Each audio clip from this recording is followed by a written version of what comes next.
Elissa Weinzimmer here. I'm a vocal health educator and the founder of Voice-Body Connection.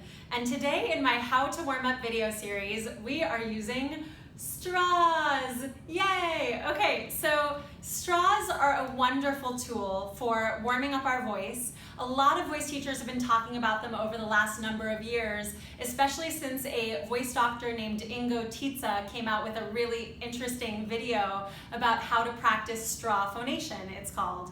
So this is indeed a sound video. It pertains to the vibration at the vocal folds or vocal cords. Again, those are interchangeable terms. But what we're doing here is we're really focusing on the interplay between airflow and the vocal folds themselves, okay? Because really it's a feedback loop between, we can't send too much airflow through, otherwise our vocal cords are probably going to either, well, they can do two things if we send too much airflow through. One is that they can just let it through and we'll have a lot of breath coming out. Or the other, more likely option is that they will brace against the extra air pressure and we'll get what's called a pressed sound.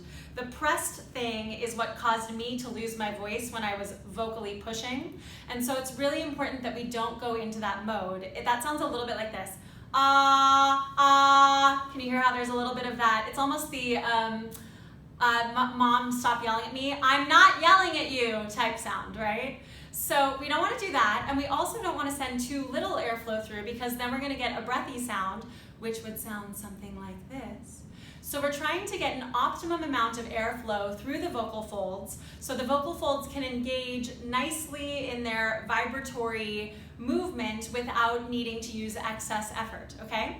The straw is helpful for that because the straw essentially lengthens our vocal tract.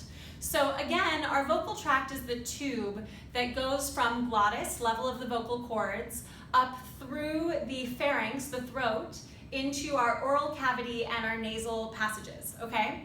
So that two-pronged tube is where the sound bounces around and creates resonance, and then that sound leaves our mouth. It gets shaped by articulation and finally into language. This is actually a little bit of a review of everything that the How to Warm Up series is about, right? Now, here's the thing. When we take the tube and we make it longer with a straw, we're lengthening our vocal tract, but we're obviously also narrowing it. So we cannot send too much airflow through or the straw will sort of get a blown out sound. And we also can't send too little or we won't get a buzz in the straw that lets us know that there's vibration traveling through it. So what we're looking for is that buzzing quality instead of sound going around the sides of the straw, out your nose, blowing out the sound altogether so it stops phonating, etc. Okay? I'm going to start with a smoothie-sized straw because you can start bigger and work your way to smaller. The smaller you go, the harder it is, okay? So we're going to put this between our lips, and right now we're just going to do the exercise that we did last time when we worked on sound, which was humming up and down in pitch. And actually I believe that was 2 sound videos ago. Okay, ready? Here we go.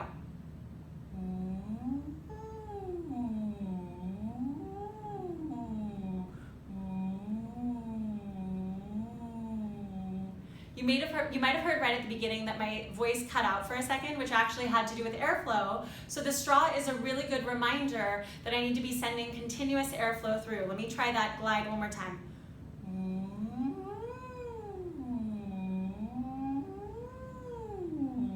Yeah, and often we have issues with airflow during our passaggio, our break, which is the hardest part. So that's really where you need to send airflow through, and this straw helps us understand how to do that. Okay, I'm going to move down now from smoothie size into normal soda-sized straw. So let's try that one.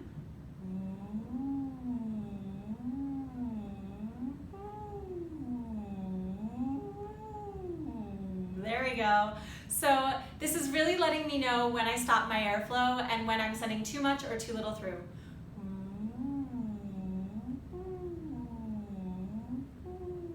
Yeah, I keep getting a little blip there today. Okay, good. So practice. You want to try to get rid of the blip. There we go. Okay, great. And now, of course, this is a coffee stirrer straw. This is small. This one's going to be challenging, but let's try it. Here we go.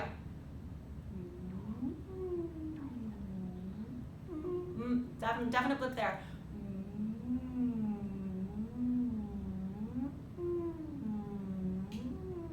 That one worked, yay. So here's another thing to say. Because the passaggio is a hard place to navigate, you can always just stay in optimum pitch range and move yourself through that optimum place. Right? That type of thing. Now also, you can do, especially if you're a singer, you can do vocalizing exercises with the straw. I'm going to come back to the soda size and do a vocal exercise.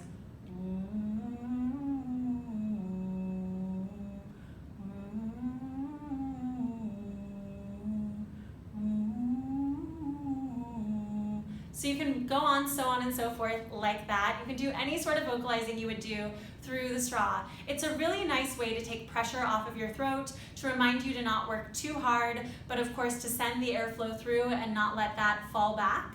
So try your straws. Obviously you can get these any place. You can buy them in the store or you can pick up an extra when you buy a drink, and practice with your straw. It's a really, really good exercise on a day that you're feeling vocally fatigued, and it's a fantastic exercise on an everyday basis. I look forward to hearing how it goes for you.